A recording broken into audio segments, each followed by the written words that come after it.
distinguished guests in the dais, and attentive spectators. This function is a fortunate one because of three history scholars are present here. But unfortunately, till this time, this college has not started any history course or department. ഹിസ്റ്ററിയിൽ ഇത്രയും പ്രഗത്ഭരായ മൂന്ന് മനുഷ്യരുടെ സാന്നിധ്യത്തിലാണ് ഈ ചടങ്ങ് നടക്കുന്നത് എന്നതാണ് എന്നെ ഏറെ കൗതുകപ്പെടുത്തിയിട്ടുള്ള ഒന്ന്. നമുക്കറിയാം, ഇന്നലെ ലോകത്തിന് സംഭാവന ചെയ്ത കേരളത്തിൻ്റെ ഏറ്റവും പ്രധാനപ്പെട്ട ഒരു ചരിത്രകാരന് നഷ്ടമായ നിമിഷങ്ങളിലൂടെയാണ് കടന്നുപോയിക്കൊണ്ടിരിക്കുന്നത്. ഇവിടെ സ്വാഗതം ആശംസിച്ചുകൊണ്ട് എനിക്ക് വേറെ ഇഷ്ടപ്പെട്ട ഡോക്ടർ ഹുസൈൻ രണ്ടത്താണി ഈ കോളേജിൻ്റെ വളർച്ചയെക്കുറിച്ചും ഒക്കെ ഇവിടെ പറയുകയുണ്ടായി. ഞങ്ങൾ തമ്മിലുള്ള ഇരിപ്പ് വശം വെച്ചുകൊണ്ട് ആ സ്വാതന്ത്ര്യത്തെ നന്നായി ഉപയോഗപ്പെടുത്താൻ ശ്രമിച്ച ഒരാളാണ് നിങ്ങളുടെ പ്രിൻസിപ്പൽ. പലപ്പോഴും അദ്ദേഹം ഒരു കൂട്ടം പിള്ളേരെ യൂണിവേഴ്സിറ്റിയിലേക്ക് പറഞ്ഞയച്ചുകൊണ്ട് പറഞ്ഞ് അവർക്ക് എന്തൊക്കെയോ പ്രശ്നങ്ങളുണ്ട്, അത് നീ പരിഹരിച്ചോളണം എന്നാണ്. അവിടെ വന്ന കുട്ടികളോട് കുറേ കഴിഞ്ഞാൽ വിളിച്ചാൽ ചോദിക്കും, നിങ്ങളുടെ പ്രശ്നം എന്താണെന്ന് ചോദിച്ചാൽ അവർ പറയും, ആ പ്രശ്നം ഹുസൈൻ സാറിനറിയാം, ഞങ്ങൾക്കത് അറിയേണ്ട ആവശ്യമില്ല എന്നാണ്. അത്രമേൽ സ്വാതന്ത്ര്യം ഞങ്ങളിൽ പ്രയോഗിക്കാൻ കെൽപ്പുള്ള ഒരാളാണ് ഈ ക്യാമ്പസിലെ പ്രിൻസിപ്പൽ എന്നുള്ളതാണ് നിങ്ങളേറെ സന്തോഷകരമാക്കേണ്ട ഒരു കാര്യം. ഇവിടെ പ്രസിഡൻഷ്യൽ അഡ്രസ്സ് നടത്തിയ ഇൻസ്റ്റിറ്റ്യൂഷൻ്റെ ചെയർമാൻ ജനാബ് CP അബ്ദുൾ റഹ്മാൻ ഹാജി, സാധാരണ ഞങ്ങൾ പല കോളേജുകൾ 436 കോളേജുകൾ കാലിക്കറ്റ് യൂണിവേഴ്സിറ്റി കീഴിലുണ്ട്. അതിൽ സെൽഫ് ഫിനാൻസിങ് കോളേജുകൾ എന്ന് പറയുന്നത് ലാഭം മാത്രം ഇച്ഛയാക്കിക്കൊണ്ട് പ്രവർത്തിക്കുന്ന ഒന്നാണ്. പക്ഷേ ഇവിടെ ഈ ക്യാമ്പസുമായിട്ടുള്ള കുറച്ചു കാലത്തെ ബന്ധം കൊണ്ട് മനസ്സിലാക്കിയത്, ഒരു വിഷണറി പേഴ്സണാലിറ്റിയുടെ ആഗ്രഹങ്ങൾ കൊണ്ടാണ് ഈ ക്യാമ്പസ് ഇതുപോലെ നിലനിൽക്കുന്നത് എന്നാണ്. ഇവിടെ സ്വാഭാവികമായും ഈ സായാഹ്നത്തിൽ ഒത്തുചേർന്നിട്ടുള്ള കോൺവക്കേഷൻ സ്വീകരിക്കാനെത്തിയിട്ടുള്ള വിദ്യാർത്ഥിനികൾ, അവരുടെ രക്ഷിതാക്കൾ, ഈ ചേരൂരിൻ്റെ നിവാസികളെല്ലാം ഈ ചേർന്നിരിക്കുന്ന ഈ ഒരു സമാഗമത്തെ വളരെ സന്തോഷത്തോടു കൂടിയാണ് ഞാൻ കാണുന്നത്. നമുക്കറിയാം, നമ്മുടെ കോളേജ് തല വിദ്യാഭ്യാസത്തിൽ ദ്രുതഗതിയിലുള്ള മാറ്റങ്ങൾ വന്നുകൊണ്ടിരിക്കുകയാണ്. അതൊരു പ്രധാനപ്പെട്ട ചടങ്ങാണ്. 3 ബുക്ക് റിലീസുകൾ ഇവിടെ നടന്നിട്ടുള്ളത്. അതിൽ പല ബുക്ക് റിലീസുകളും പഠിക്കുന്ന പാഠഭാഗങ്ങളുടേതല്ല.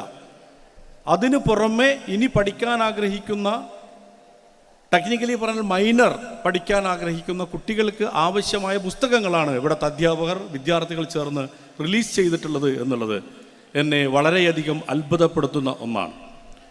നമുക്കറിയാം, നമ്മുടെ ക്യാമ്പസുകൾ 4 വർഷ കോഴ്സുകളായി മാറി 1 വർഷത്തെ വിജയകരമായ പൂർത്തീകരണത്തിലെത്തി നിൽക്കുകയാണ്. കോളേജുകൾ, ക്യാമ്പസുകൾ എന്ന് പറയുന്നത് അതിൻ്റെ രീതികൾ മാറിക്കൊണ്ടിരിക്കുകയാണ്. കാലത്ത് 8 മണി മുതൽ വൈകുന്നേരം 8 മണി വരെ ഉള്ള ഒന്നായി നമ്മുടെ ക്യാമ്പസുകൾ വിഭാവനം ചെയ്തുകൊണ്ടിരിക്കുന്നു. അതിൽ പഠിപ്പിക്കുക എന്നുള്ളതല്ല, ഫെസിലിറ്റേറ്റ് ചെയ്യുക എന്നുള്ളതാണ് അധ്യാപകരുടെ റെസ്പോൺസിബിലിറ്റി എന്ന രീതിയിലേക്ക് മാറിക്കൊണ്ടിരിക്കുകയാണ്. അങ്ങനെ വരുമ്പോൾ 5 മണിക്ക് ഇരുമ്പ് മറകൾ കൊണ്ട് അടച്ചിടേണ്ടതല്ല നമ്മുടെ ക്യാമ്പസുകൾ. ആ ക്യാമ്പസുകൾ തുറന്നു കൊടുത്തുകൊണ്ട് അതിൻ്റെ ഏറ്റവും ആകർഷകമായ കേന്ദ്രം ഒരു കോളേജിലെ ലൈബ്രറികളായി മാറേണ്ടതുണ്ട് എന്നതാണ്. ഇവിടെ ഇപ്പോൾ ധാരാളം കുട്ടികൾ, ഞാൻ മനസ്സിലാക്കുന്നത് 260 ബിരുദധാരികളെ സൃഷ്ടിക്കാൻ വേണ്ടി പോവുകയാണ്. ആ ബിരുദധാരണം സാധാരണഗതിയിൽ നടക്കുക ജൂലൈ ആഗസ്റ്റ് മാസങ്ങളിലാണ്. യൂണിവേഴ്സിറ്റിയിലൊക്കെ നടത്താറുണ്ട്.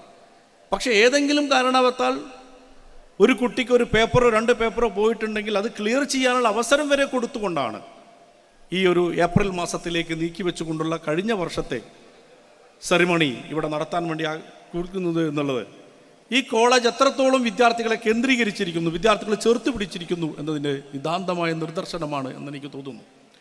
ഇവിടെ പങ്കെടുക്കുന്നവരിൽ 90% പേർ പെൺകുട്ടികളാണ് എന്നത് ആഹ്ലാദജനകമാണ് എന്നതോടൊപ്പം തന്നെ അത് കുറച്ചൊക്കെ ആശങ്കപ്പെടുത്തുകയും ചെയ്യുന്നുണ്ട്.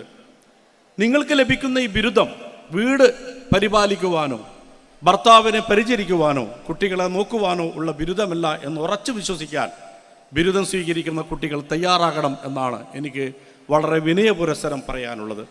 വളരെ മാറിക്കൊണ്ടിരിക്കുന്ന ലോകത്ത് എംപ്ലോയബിലിറ്റി എന്ന് പറയുന്ന ഏറ്റവും പ്രധാനപ്പെട്ട ഒന്നാണ്. ആ എംപ്ലോയബിലിറ്റിയിലേക്കുള്ള കാൽച്ചുവടുകളായി നമ്മുടെ ഓരോ ബിരുദ പഠനങ്ങളെയും മാറ്റിയെടുക്കാൻ വേണ്ടി കഴിയേണ്ടതുണ്ട്. ഇപ്പോൾ ഇന്ന് കഴിഞ്ഞാൽ 29-30 തീയതികളിൽ ഞങ്ങളൊക്കെ കേരളത്തിലെ മുഴുവൻ സിൻഡിക്കേറ്റ് മെമ്പർമാരും ഹയർ എഡ്യൂക്കേഷൻ കൗൺസിലിന് മുമ്പിൽ 2 ദിവസത്തെ ഒരു വർക്ക്ഷോപ്പിന് വേണ്ടി പോവുകയാണ്.